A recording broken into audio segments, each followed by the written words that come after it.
नमस्कार दोस्तों, आप देख रहे हैं एके हॉरर, जहां हम आपको सुनाते हैं ऐसी डरावनी कहानियां जो सिर्फ कल्पना नहीं होती। आज की कहानी उस गांव की है जहां एक पीपल का पेड़ सिर्फ छाया नहीं देता था, बल्कि आत्माएं भी छुपाता था। अगर आप कमजोर दिल के हैं तो अभी वीडियो बंद कर दीजिए, क्योंकि यह है पीपल के नीचे कौन।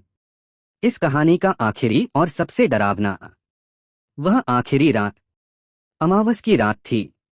पूरा गांव जाग रहा था, हर घर में दिया जल रहा था। पीपल का सूखा पेड़ फिर से हिल रहा था।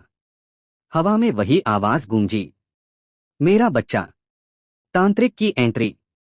उसी रात शहर से एक सिद्ध तांत्रिक बुलाया गया। उसने कहा, अगर आज आत्मा को रोका नहीं गया तो ये गांव कभी आबाद नहीं रहेगा। पीपल के नीचे हवन शुरू किया गया। जैसे ही मंत्र तेज हुए, हवा में चीख गूंज उठी। आत्मा का अंतिम रूप, वह औरत प्रकट हुई। इस बार उसके हाथ में एक बच्चा था, लेकिन उसका चेहरा इंसान जैसा नहीं था।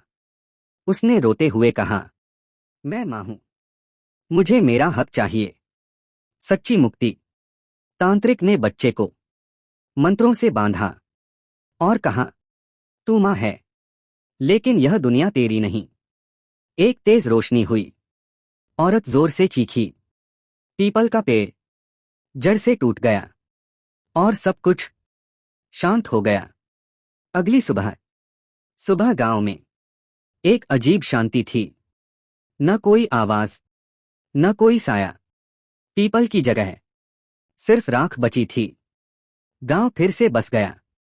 लेकिन आखिरी सच, कुछ लोग आज भी कहते हैं, अगर कोई मां रात में अपने बच्चे को खुद से हंसता देखे तो समझ लेना वह आई थी बस देखने। आखिरी चेतावनी। एक ही हॉरर। हर आत्मा बुरी नहीं होती, लेकिन हर अधूरी चाह खतरनाक होती है। और कुछ कहानियां कभी पूरी तरह खत्म नहीं होती। पीपल का पेड़ सूख चुका था। गांव वालों को लगा कि सब कुछ अब खत्म हो गया है। लेकिन डर कभी इतनी आसानी से खत्म नहीं होता। अमावस की रात, ठीक 12:12 बजे, गांव के मंदिर की घंटी अपने आप बजने लगी।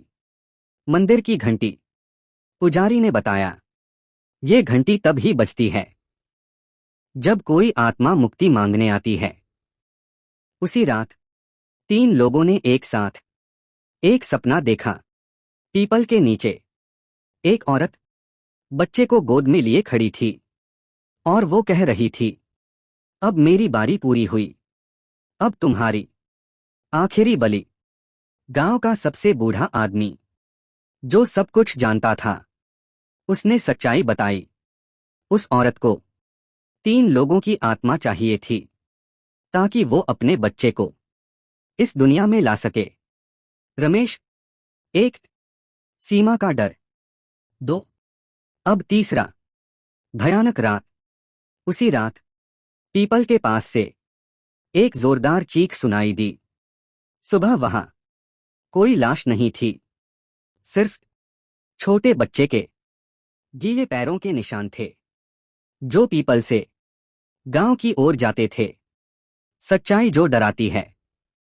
उस दिन के बाद गांव में कोई बच्चा रात में रोता नहीं, लेकिन कई माँओं का कहना है, उन्हें रात में कोई आकर बच्चे को झुला देता है।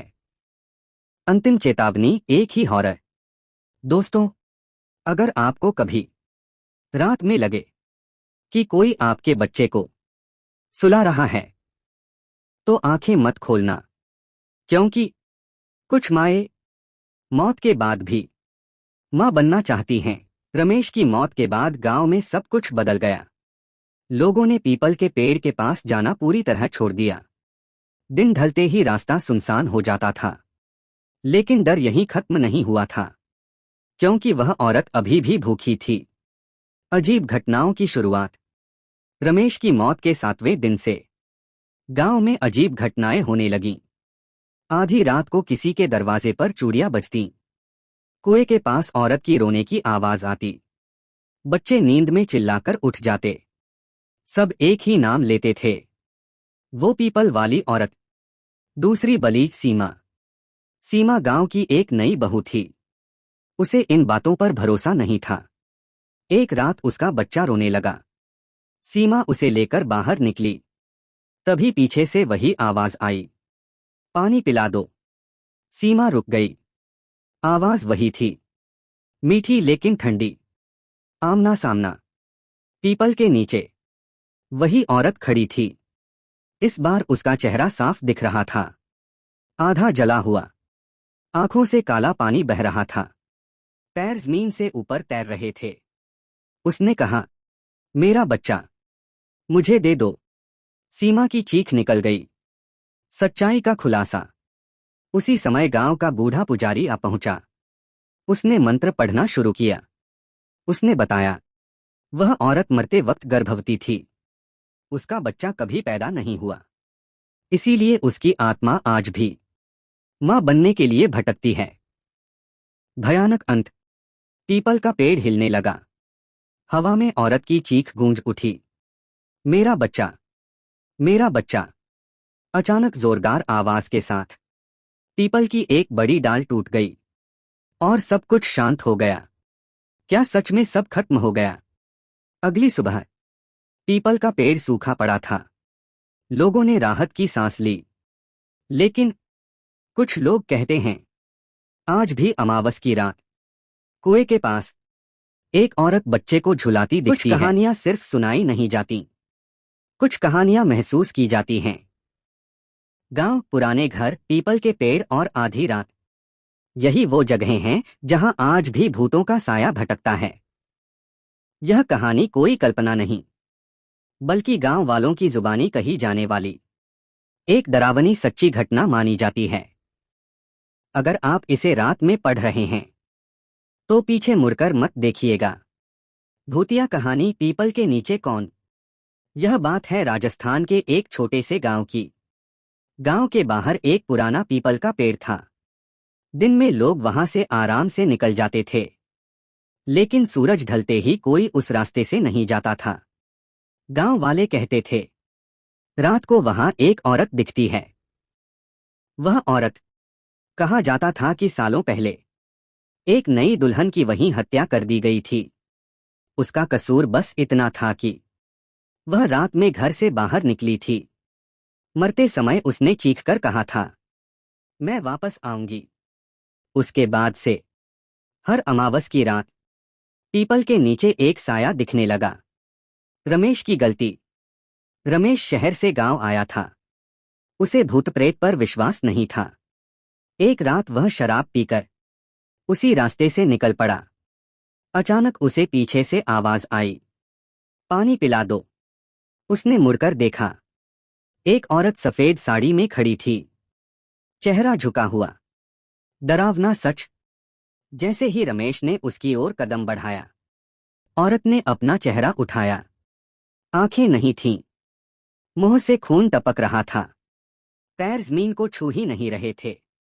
रमेश चीख भी नहीं पाया।